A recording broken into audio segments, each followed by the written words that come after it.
Olá pessoal, tudo bem? Então, dando continuidade ao nosso conteúdo de logística e transporte, da importância dos modos de transporte dentro da logística, a gente vai falar um pouquinho hoje sobre o modo aquaviário, tá? Então, eu trouxe aqui para vocês de novo a matriz de transporte de cargas e a sua subdivisão. Eu já conversei com vocês em sala de aula sobre o modo rodoviário. Então, hoje a gente vai tratar um pouquinho sobre o modo aquaviário, tá? O modo de transporte aquaviário. E aí, dentro do modo aquaviário, como a gente está falando de transporte, a gente tem três formas de navegação, tá? E essas três formas de navegação são a marítima, lacustre e a fluvial, tá? Onde a marítima a gente tem as aquavias. No caso da lacustre, que acontece por meio de lagos, a gente tem as hidrovias. E no caso da fluvial, por rios, a gente também tem hidrovias, tá? Então a gente vai estar comentando um pouquinho, conversando um pouquinho sobre essas formas de navegação. Quem hoje são os responsáveis por normatizar, por fiscalizar, né, as hidrovias, os portos, a forma de transporte, os custos. Então, onde a gente encontra essas informações? Então, vocês terão um primeiro contato, essa é uma aula introdutória do tema, tá? Sobre o modo aquaviário, onde vocês vão buscar essas informações. E aí, juntamente com essa aula introdutória, que eu estou postando aqui, vocês têm os slides postados no AVA e posteriormente um outro slide com uma videoaula, tá? Sobre os assuntos de uma forma mais pontuada, de uma forma mais específica, tá? Com relação ao modo de transporte aquaviário. Então, o que nós temos? A primeira coisa que entender é quem é o responsável hoje pelo modo aquaviário no Brasil. Então, nós temos todo esse sistema começando com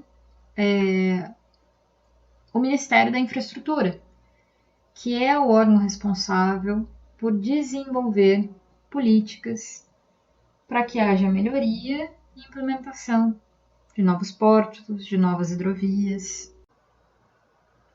Então, o Ministério de Infraestrutura, para que ele consiga desenvolver essas políticas, ele precisa de ajuda, né? Então, ele tem algumas autarquias que o auxiliam nesse desenvolvimento. Então, nós temos o DENIT, que é uma autarquia do Ministério de Infraestrutura. E dentro do DENIT a gente tem uma diretoria, que é a Diretoria de Infraestrutura de Transporte Aquaviário, tá?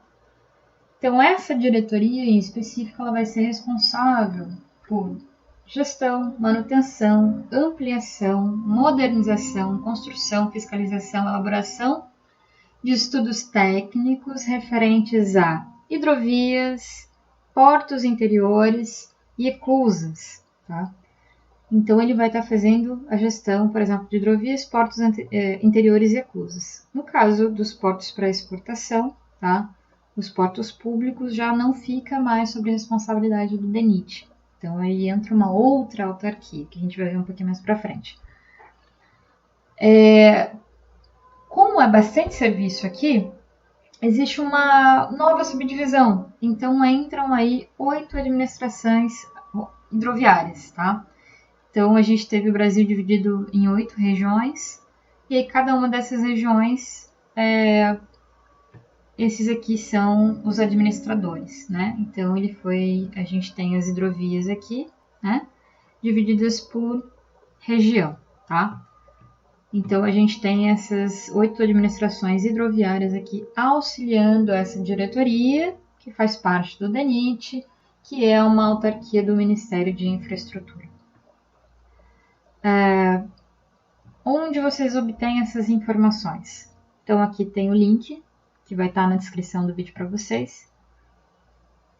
Então, clicando aqui, a gente vai aqui para o site do DENIT. Então, vocês descem um pouquinho, desculpa, tá aqui, modais. Então, a gente tem aqui, ó, infraestrutura aquaviária. Então, aqui a gente tem todas as informações referentes a cada uma das administradoras, tá? Aqui tem um pouquinho sobre a malha hidroviária, a gente tem algumas informações também aqui sobre as hidrovias, sobre o Sistema Nacional de Aviação, o Atlas Aquaviário, as ECLUS. Então aqui vocês obtêm informações referentes às hidrovias.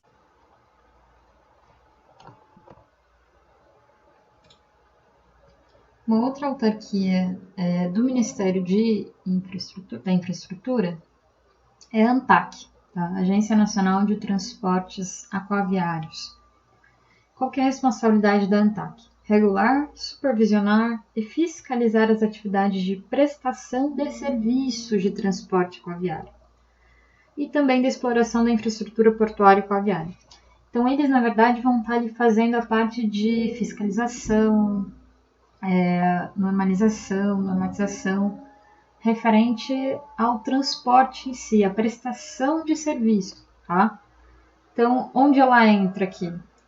Como tudo que está relacionado à navegação, ela vai ser responsável por essa regulação, supervisão, fiscalização, né? Então, se a navegação ela for fluvial, lacustre, se ela for de apoio marítimo, se ela for dos portos, se ela for nos terminais privados, nas estações de transbordo de carga, nas instalações portuárias, assim como nas de turismo, é de responsabilidade da ANTAQ toda essa regulação, supervisão e fiscalização dessas atividades, dessa prestação de serviço. Então, até como missão, né? Missão da ANTAQ, assegurar à sociedade adequada prestação de serviço de transporte aquaviário, né? Garantindo condições de competitividade. Então, o outro braço aí, né, do Ministério da Infraestrutura, além do DENIT, é a ANTAQ. E aí nós temos também o portal da ANTAQ, que é esse aqui. Então, ele vai ter aqui toda a parte institucional, com relação às instalações privadas ou portos, a parte de legislação. Voltando aqui para os slides, então nós já conversamos um pouquinho sobre quem é o responsável pelas hidrovias, né? Pela infraestrutura, pela construção, manutenção, que é o DENIT. A gente já conversou um pouquinho sobre quem é o responsável pela regulação, supervisão, fiscalização da prestação de serviço em si do transporte, que é a ANTAQ. Mas a gente não falou, por exemplo, sobre quem é o responsável, por exemplo, pelos portos organizados, né? Então, para que a gente entenda um pouquinho quem é o responsável, a gente precisa entender primeiro sobre a classificação que os portos recebem, quanto ao tipo de navegação e quanto à infraestrutura.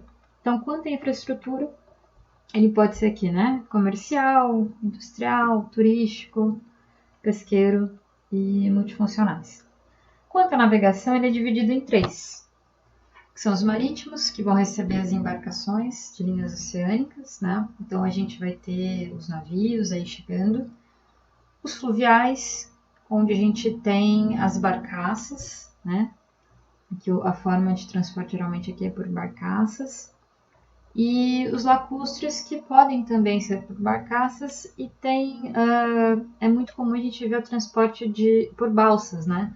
De passageiros e alguns tipos de carga. Então é interessante que a gente entenda isso aqui, ó, sobre portos marítimos, portos fluviais e portos lacustres. Bom, então nós temos aqui a divisão dos portos entre públicos ou organizados, né, que são aqueles que ainda estão sob responsabilidade federal, tá?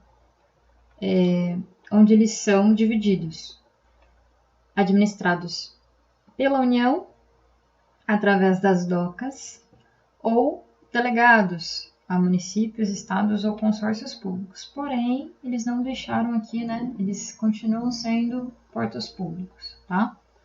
E os portos fluviais, que também são administrados pela União, assim como esses aqui. Qual que é a diferença? Esse aqui são aqueles considerados que recebem embarcações de linha oceânica, vistos anteriormente. E esses aqui, de baixo, os fluviais, são aqueles que a gente vai ter as barcaças, né, trafegando e transportando aí principalmente os commodities, né. Nós temos 3 exemplos aqui. O Porto de Santos é considerado um porto organizado, assim como o Porto de Paranaguá, porém em situações diferentes, né. O Porto de Santos está sob responsabilidade de uma companhia docas, e o Porto de Paranaguá está sobre a responsabilidade do Estado. E como um exemplo aqui de fluvial, administrado pela União, a gente tem o Porto de Corumbá. Né? E a gente tem também as instalações que são da iniciativa privada, né?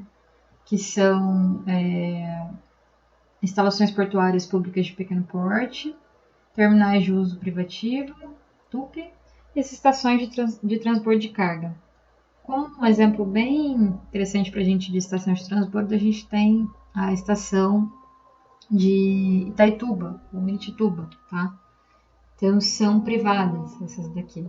Então, quando a gente sai daqui do norte do estado para Santarém, geralmente os grãos vão aqui para as estações que estão ali na região de Miritituba ou Itaituba, né? Um site bacana que a gente tem aqui também é o Webportos, tá? Webportos. Peguei esse aqui que já está aberto. Então, a gente tem aqui a bolinha amarelinha, laranjadinha mais clara, como esse aqui, ó.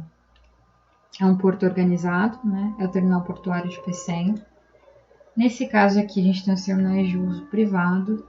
Aqui, a gente consegue ver o terminal aquaviário de Solimões.